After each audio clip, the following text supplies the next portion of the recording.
Hai, selamat datang ke Quarter Liter Channel. Hari ni abang nak bercakap tentang satu benda yang kebanyakan video yang abang jumpa di YouTube, dia orang hanya cerita pasal how to install the total grip.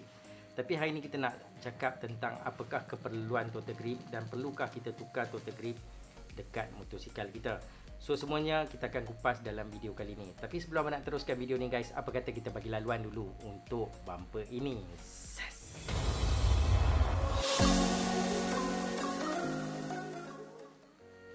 Hai korang, bersama Abang G QLC. Seperti biasa di channel abang ni banyak mempaparkan tentang pemotoran, review part dan aksesori. Dan abang juga ada share beberapa tips untuk YouTubers bermula. Terdapat begitu banyak total grip yang berada di pasaran hari ini. Cuma hari ni abang nak sentuh dekat korang, waktu bila kita perlu tukar total grip ni dan perlukah kita tukar untuk motosikal kita. So secara kesimpulannya, bila motosikal dikeluarkan daripada kilang, dia orang dah sediakan grip yang dah memang, bagi abang personally, abang dah cakap grip yang dia orang keluar dah memang cukup okey.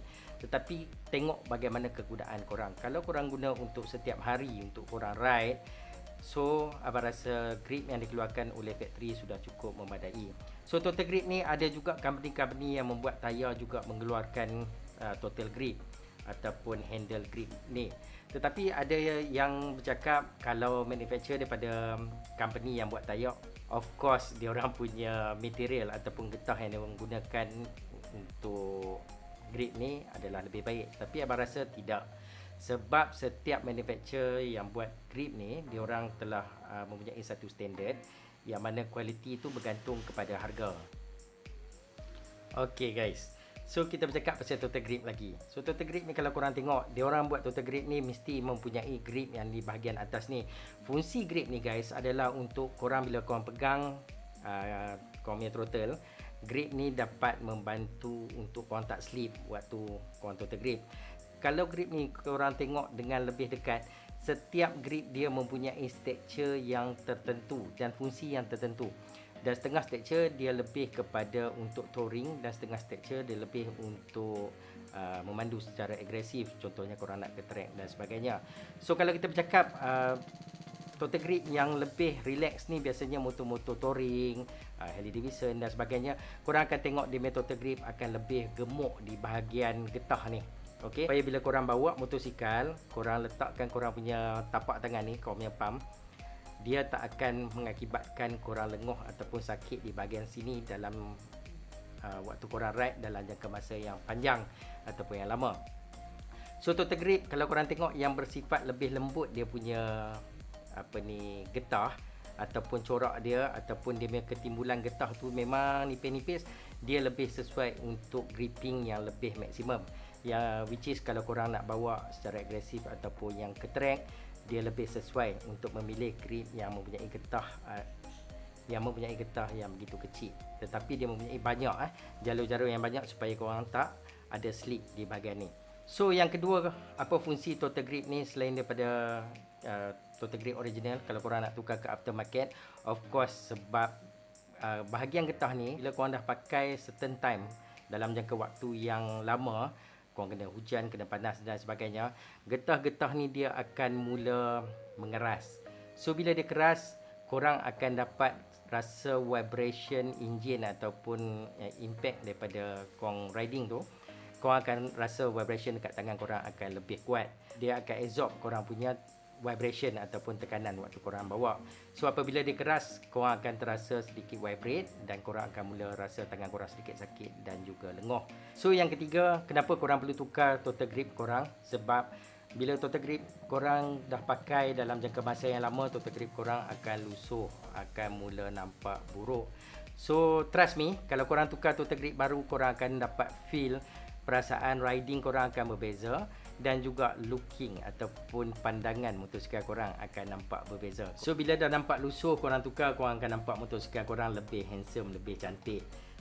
Itu antara kelebihan kalau korang tukar total grip baru. Okey, seterusnya keperluan korang nak tukar. Bilakah masa yang sesuai untuk korang tukar?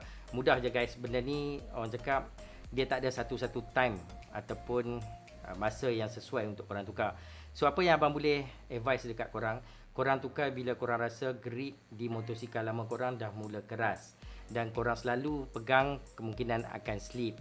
Dan juga kalau dia nampak dah terlalu lusuh, so korang boleh tukar total grip korang. Sebab total grip ni ada semurah-murah dan ada yang semahal-mahalnya, bergantung kepada jenama dan juga kualiti produk tersebut. So abang advice lah, kalau boleh mungkin dalam 1 tahun ataupun 2 tahun sekali korang tengok korang punya motosikal, kalau grip dah nampak lusuh, itu adalah masa sesuai untuk korang tukar. Sebab grip ni juga main peranan dari segi keselamatan korang bila memandu. Kita cakap kalau korang bawa yang tak pakai glove, yang selalu keluar short ride ataupun pergi kerja yang tak pakai glove, ada kemungkinan tangan korang berpeluh dan mengakibatkan korang punya grip akan slip. So abang advice kalau boleh setiap kali korang nak memandu motosikal, tak kiralah dekat ataupun jauh, cuba biasakan diri menggunakan glove. So kalau korang pakai glove, dapat juga membantu meningkatkan dari segi keselamatan waktu korang memandu guys.